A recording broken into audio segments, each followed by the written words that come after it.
NASA का deep sea exploration नीमो mission. स्वागत है आपका हमारे चैनल स्टोरी जीनी पर। आज हम आपको एक ऐसे मिशन के बारे में बताएंगे जो न केवल रोमांचक है बल्कि विज्ञान की दुनिया में एक महत्वपूर्ण कदम भी है। आज हम बात करेंगे नासा के एक ऐसे मिशन की जो धरती की सतह से बहुत दूर समुद्र की गहराइयों में हो रहा है। ये है नीमो मिशन। यह मिशन न केवल समुद्र की गहराइयों की खोज करता है बल्कि अंतरिक्ष में जीवन की संभावनाओं को भी समझने में मदद करता है। नीमो का मतलब है NASA extreme environment mission operations. यह मिशन वैज्ञानिकों और अंतरिक्ष यात्रियों को समुद्र की गहराइयों में काम करने का अनुभव प्रदान करता है जो अंतरिक्ष में काम करने के समान होता है। इस मिशन का उद्देश्य है समुद्र की गहराइयों यानी 10 किलोमीटर नीचे की खोज करना। यह मिशन वैज्ञानिकों को उन चुनौतियों का सामना करने में मदद करता है जो उन्हें अंतरिक्ष में मिल सकती है। आप सोच रहे होंगे कि अंतरिक्ष की खोज करने वाला नासा समुद्र में क्या कर रहा है। यह सवाल बिल्कुल वाजिब है। दरअसल समुद्र की गहराइयों में काम करना अंतरिक्ष में काम करने जैसा ही होता है। यह सवाल बिल्कुल वाजिब है। समुद्र की गहराइयों में काम करने से वैज्ञानिकों को उन चुनौतियों का सामना करने का अनुभव मिलता है जो उन्हें अंतरिक्ष में मिल सकती है। दरअसल नासा समुद्र की गहराइयों में जीवन ढूंढ रहा है। वैज्ञानिकों का मानना है कि धरती पर जीवन की शुरुआत समुद्र से हुई थी। अगर हम समुद्र की गहराइयों में जीवन के संकेत ढूंढ सकते हैं तो यह हमें अंतरिक्ष में जीवन की संभावनाओं के बारे में भी जानकारी दे सकता है। वैज्ञानिकों का मानना है कि धरती पर जीवन की शुरुआत समुद्र से हुई थी। समुद्र की गहराइयों में जीवन के अध्ययन से हमें यह समझने में मदद मिल सकती है कि जीवन कैसे विकसित हुआ और यह कहां तक जा सकता है। अगर ऐसा है तो हो सकता है कि समुद्र की गहराइयों में अभी भी ऐसे जीव हों जिनके बारे में हमें कुछ नहीं पता। यह मिशन हमें उन रहस्यमय जीवों के बारे में जानकारी दे सकता है जो अभी तक अज्ञात हैं। तो आइए इस रोमांचक मिशन के बारे में और जानते हैं। नीमो मिशन न केवल वैज्ञानिक दृष्टिकोण से महत्वपूर्ण है बल्कि यह हमें यह भी सिखाता है कि कैसे कठिन परिस्थितियों में काम किया जा सकता है। यह मिशन हमें यह समझने में मदद करता है कि कैसे हम अंतरिक्ष में जीवन की संभावनाओं को खोज सकते हैं और वहां जीवित रह सकते हैं। नीमो मिशन के दौरान वैज्ञानिक और अंतरिक्ष यात्री समुद्र की गहराइयों में रहते हैं और काम करते हैं। वे विभिन्न प्रयोग करते हैं और डेटा इकट्ठा करते हैं जो हमें समुद्र और अंतरिक्ष दोनों के बारे में महत्वपूर्ण जानकारी प्रदान करता है।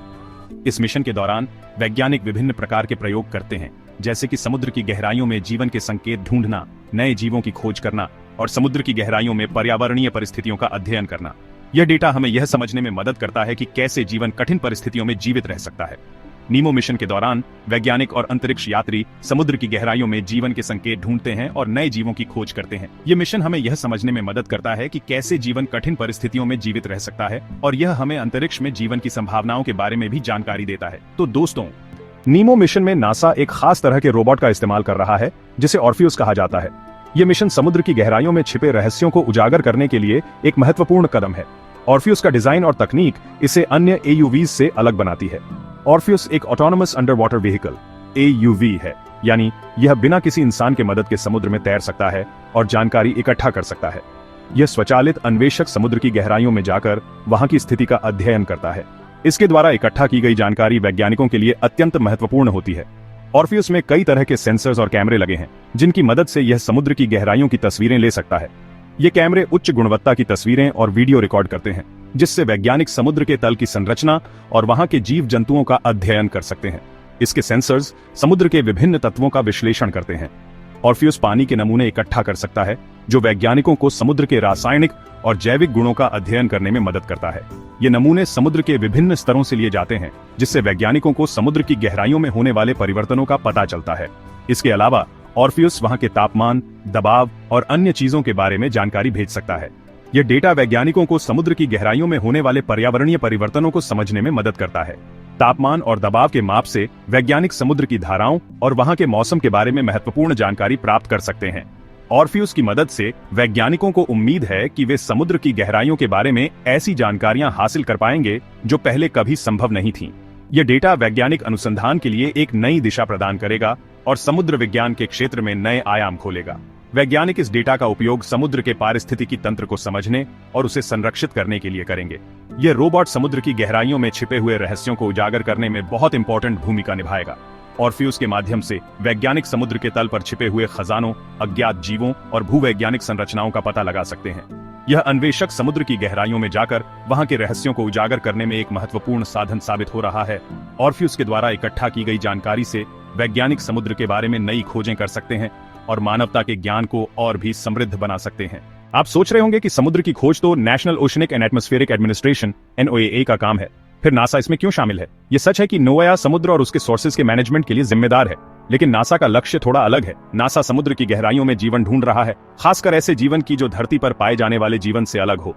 यह खोज नासा को अंतरिक्ष में जीवन की तलाश के लिए भी तैयार करेगी। उदाहरण के लिए, बृहस्पति के चांद यूरोपा पर एक विशाल समुद्र होने की संभावना है जो बर्फ की एक मोटी परत के नीचे छिपा हुआ है। नासा के नीमो मिशन से मिली जानकारियां यूरोपा के समुद्र में जीवन की संभावना का पता लगाने में मददगार साबित हो सकती हैं।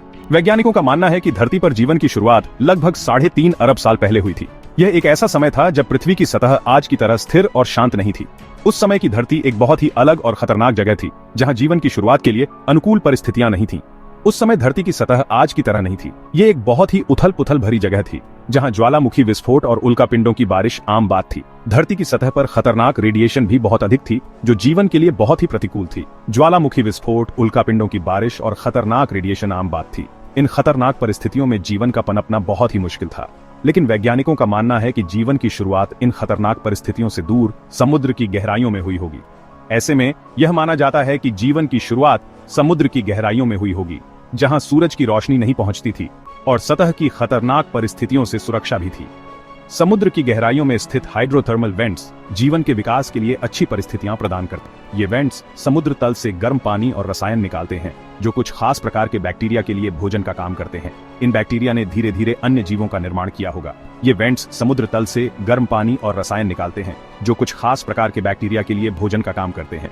इन बैक्टीरिया ने धीरे धीरे अन्य जीवों का निर्माण किया होगा। इन जीवाणुओं से धीरे धीरे अन्य जीव बने होंगे और अंततः जीवन समुद्र से बाहर निकलकर धरती की सतह पर आ गया होगा, जिसमें लाखों साल लगे। लेकिन अंततः जीवन ने धरती की सतह पर अपनी जगह बना ली और आज हम यहाँ हैं। आज भी वैज्ञानिक समुद्र की गहराइयों में जीवन की खोज कर रहे हैं। वे यह समझने की कोशिश कर रहे हैं कि जीवन की शुरुआत कैसे हुई और यह कैसे विकसित हुआ।